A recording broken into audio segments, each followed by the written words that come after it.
Obra de Francisco Cândido Xavier. 17º livro, Reportagens de Além-Túmulo, Humberto de Camus, 1943.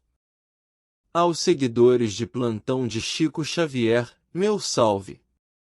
Queridos! Esse é outro livro do repórter do além, Humberto de Campos, onde ele nos traz histórias verídicas presenciadas por ele. E esclarece muito bem quanto a sepultura não é a porta do céu, nem a passagem para o inferno. É o bangalô subterrâneo das células cansadas, silencioso depósito do vestuário apodrecido. É o lugar onde se reúnem, indiferente de ser rico ou pobre, católicos, protestantes, espíritas, mórmons, evangélicos e até ateus, onde todos são despidos de suas máscaras e dos seus mantos da hipocrisia. E complementa seu pensamento. O homem não encontrará na morte mais do que vida e, no misterioso umbral, a grande surpresa é o encontro de si mesmo. Não existe, como muitos assim acreditam, o paraíso monótono e egoísta, como também o inferno, onde espíritos penam pela eternidade afora, sem a bênção paternal do seu Criador misericordioso e justo. Outro ponto para reflexão é esse. As criaturas terrenas são, igualmente, espíritos revestidos de expressões peculiares ao planeta. Eis a verdade que o cristianismo restaurado difundirá nos círculos da cultura religiosa. Muita coisa será revelada quando o homem se espiritualizar. Reconhecerá que a religião a ser vivenciada integralmente será a caridade e os lares, se tornarão em templos sagrados onde cultuará Deus acima de tudo e de todos e saberemos, com o maior diapasão de fé e razão, nos amarmos de forma integral, para que assim, possamos difundir esse amor incondicional com mais graciosidade, verdadeiro e fiel. E seguro de si, ele nos relata. As experiências relacionadas, nestas páginas singelas, falam eloquentemente de nossas necessidades individuais. Não devemos continuar na condição de meros beneficiários da casa de Deus, reincidentes nas dívidas e falhas criminosas.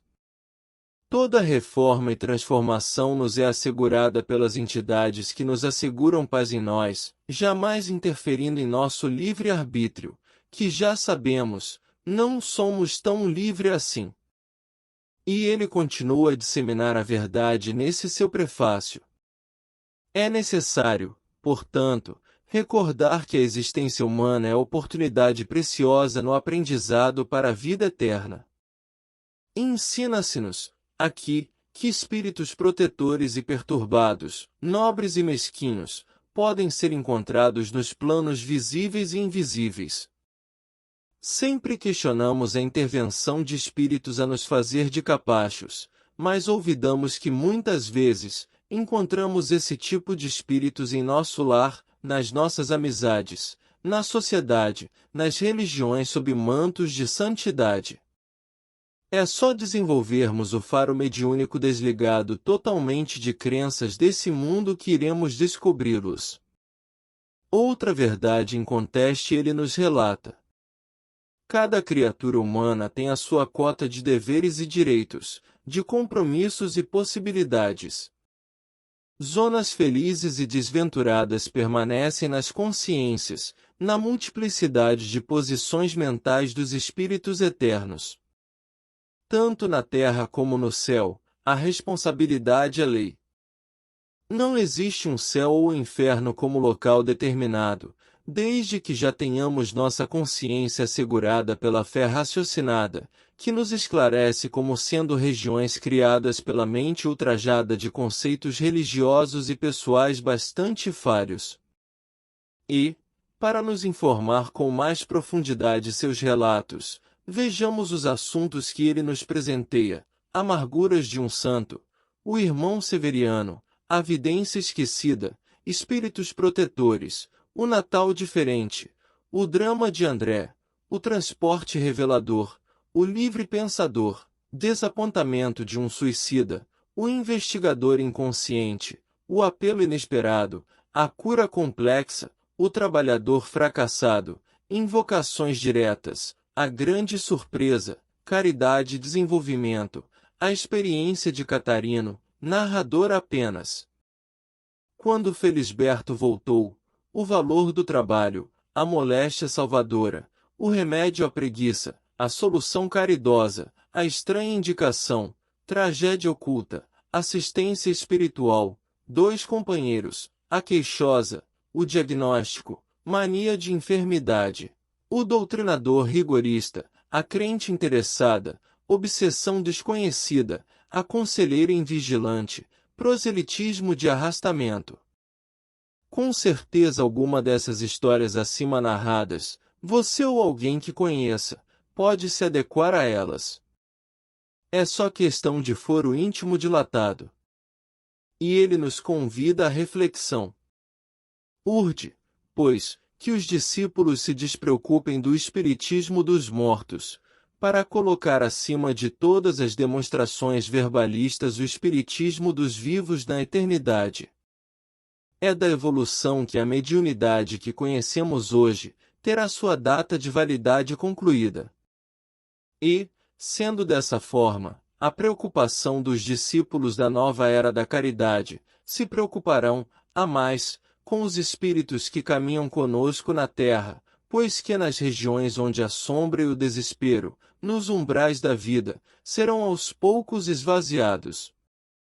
Muitos terão a sorte de voltarem ao planeta Terra para cumprir os débitos contraídos com a justiça divina, enquanto outros irão sendo exilados em outros planetas, que tenham a mesma configuração mental e moral dos seus habitantes. Humberto de Campos nos abre os olhos. Dentro de cada aprendiz há um mundo a desbravar. A Terra é também a grande universidade. Ninguém despreze a luta, o sofrimento, a dificuldade, o testemunho próprio. Tudo isso são valores incondicionais do espírito em ascensão. A reforma íntima, o estudo sempre eficaz no próprio progresso, a luta como mentora de nossos esforços, persistência e coragem, os sofrimentos como cabrestos da nossa primitividade ainda que nos governe. As dificuldades no sentido de desenvolver melhor nossa razão e o principal deles é o nosso testemunho a Jesus Cristo, onde colocaremos nossa fé, essa, raciocinada, como a rocha sólida, onde iremos edificar o templo sagrado da nossa alma imortal ante o infinito de nosso Criador. E para a reflexão, deixo as palavras desse nosso repórter do além-túmulo: a luz e o bem, a sabedoria e o amor, a compreensão e a fraternidade, o cérebro esclarecido e as mãos generosas dependem do esforço pessoal, antes de tudo. Dispostos a sair dos recantos sombrios a que até agora dormitamos, e alcançarmos com determinação, força de vontade e altruísmo, os laureis da luz infinita que rodeia nossos passos pela eternidade? E concluindo, trazendo-te, pois, meu esforço desvalioso, feito de coração para corações, termino afirmando que todas estas reportagens são reais e que, se os nomes das personagens obedecem à convenção da caridade fraternal, aqui não há ficções nem coincidências. Cada história representa um caso individual, no imenso arquivo das experiências humanas, para a compreensão da vida eterna. Com ele, meu caro leitor amigo? Escrito por Humberto de Campos, Pedro Leopoldo, 8 de dezembro de 1942.